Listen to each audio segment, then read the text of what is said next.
Hello, in this video I'm gonna show you how we can manage the billing cycle and data warning for our mobile data on Samsung Galaxy S24 Ultra. The first thing that we need to do is open the settings. In the settings you want to open connections and then here go to data usage.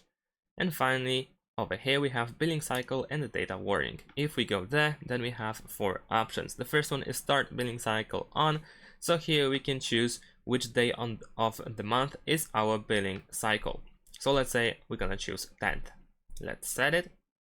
We can also enable and disable the data warning over here.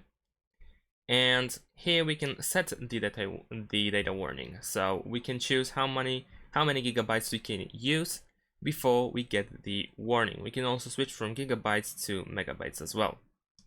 Now, in addition to that, we can also set the data limit. So once again, tap on the slider in order to enable the option to set the amount of data limit. And once again, we can set in gigabytes and megabytes. And that's it. Thanks for watching. Leave a like and subscribe to my channel and see you in my next videos. Bye.